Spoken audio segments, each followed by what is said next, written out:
Yang ketiga, fokusnya ibadah apa? Cinta ilahiyah. Cuma sebanyak apapun ibadah, kalau nggak sampai di terminal yang namanya cinta ilahi, itu biasanya cuma dapat capeknya. Untuk cinta ilahi apa? Rumusnya katanya, ya pelan-pelan, katanya si Abdul Qadir Jailani. Ya ndak ujuk-ujuk kamu terus jadi wali, terus dapat karomah, gitu ndak iso. Jadi pelan-pelan. Yang pertama apa? Diperangi dulu nafsu hewaninya. Nafsu hewaninya itu biasanya nafsu yang sebabnya kita sendiri, hasrat, keinginan, dan seterusnya. Rakus, tidur berlebihan, malas, itu musuh paling besar dalam dirimu. Kalahkan ini dulu. Kalau mengalahkan dirimu sendiri aja tidak bisa, jangan harap dapat cinta ilahiyah. Kalau ini sudah menang kamu dari dirimu sendiri, rakus, malas, sudah menang, jadi sudah hilang kualitas, baru kalahkan sifat sabuiyah. Sabuiyah itu sifat kebuasan. Biasanya keluar. Kalau itu tadi kan ke dalam. Marah, mencaci maki orang, bikin susah orang lain, ambisi menjatuhkan orang lain. Itu sifat hewan buas. Kalahkan juga yang ini. Cuma ini nggak akan bisa dikalahkan kalau sebelum diri kita sendiri kalah. Kita taklukkan, kita kuasai. Jadi rakus, tidur, males, taklukkan itu. Setelah itu taklukkan yang hubungannya sama di luar dirimu. Dan yang ketiga, bersihkan dari semua sifat jahat, angkuh, sombong, iri, dendam, tamak. Buang itu semua. Baru setelah itu kita bisa bersih. Bahasanya kita bisa sadar. Sebelum itu semua kalah, kita tidak akan sadar bahwa kita itu keliru, kita itu salah, kita itu juga berdosa.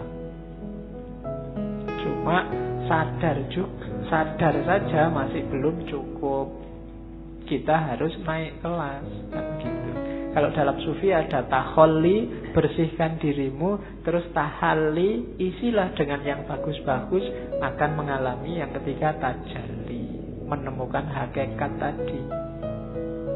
Jadi bersihkan semua karakter jelek, isi dengan yang bagus-bagus, kita akan dapat cinta ilahi. Kalau dibersihkan saja, nggak diisi yang bagus-bagus, ya levelnya masih belum.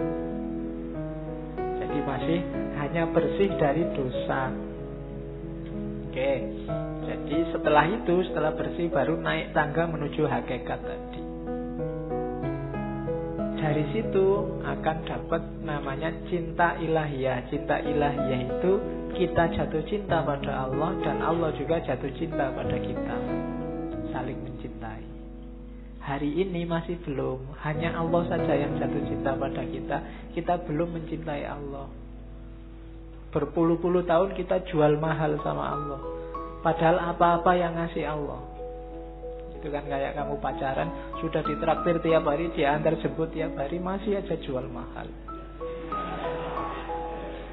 Itu kurangnya apa Allah sama kita. Kita belum masih cinta sama dia, belum. Padahal kita tiap hari minta, berdoa itu kan minta sama Allah. Tapi disuruh membersihkan diri nggak mau. Alamatnya kita memang belum jatuh cinta sama Allah. Jadi kasihan Allah, bertepuk sebelah tangan cintanya. Karena kamu cueki dia. Untung Allah itu cintanya sejati sama kita. Jadi ndak mutung, ndak patah hati, terus kamu ditinggal. Enggak. Kamu ditunggu sampai kamu jatuh cinta padanya. Ya, cuma kamunya jual mahal. Saya ndak tahu kapan kamu sadar bahwa terlalu mahal kamu menjualnya sama Allah. Turunkan dikitlah harganya. Oke, ya kan? Apel sehari 5 kali. Itu pun waktu apel kamu cuek. Bayangkan loh, kalau kamu punya pacar, terus pacarmu apel tapi pacarmu cuek. Diajak ngomong tapi pikirannya kemana? lihat kemana-mana, tidak fokus sama yang diajak ngomong, itu kan tidak enak. Dan tiap hari Allah kamu gituin. Waktu kamu sholat, pikiranmu kemana-mana, tidak merasa sedang berhadapan dengan dia. Itu kalau manusia biasa sudah nangis-nangis gitu, sudah minta putuskan saja aku. Cuma Allah tidak, karena Allah sangat sayang pada kita, Rahman dan Rahim. Maka ini tipsnya dari Syekh Abdul Qadir Jailani. Terus setelah itu rumusnya apa? Untuk ibadah, wujudkan tasawuf, untuk menggarap batinnya.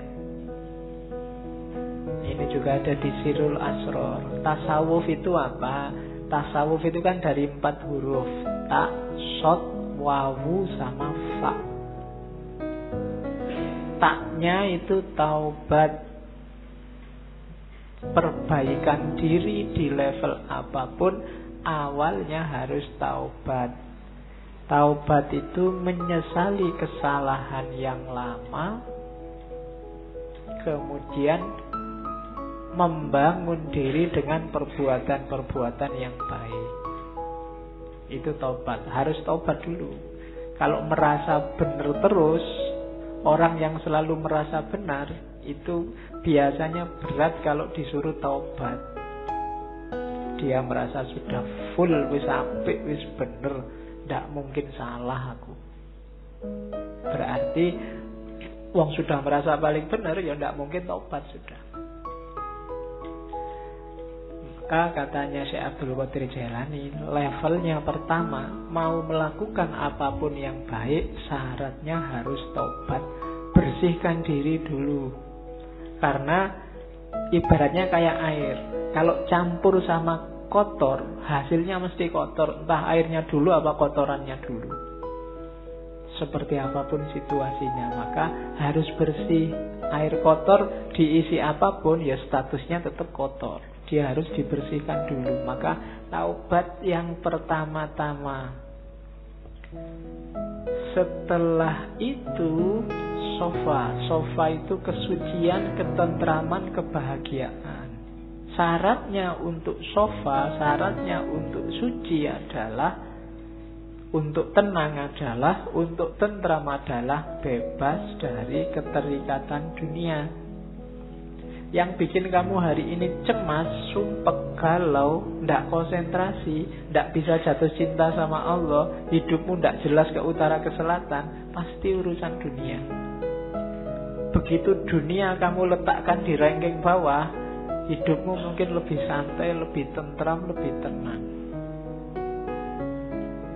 Cuma kenapa kok kamu gampang galau, gampang cemas hari ini? Kemungkinan besar dunia levelnya atas dalam hidupmu. Jadi yang kedua sofa. Yang ketiga, kalau sudah taubat dan suci, sudah gak terikat lagi oleh dunia, masuklah ke huruf wawu, walayah, kewalian.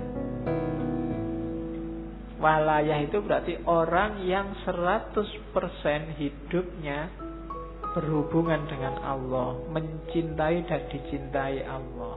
Di antara cirinya, kayak istilah dalam Al-Quran itu, la khaufun alaihim walahum yahzanun.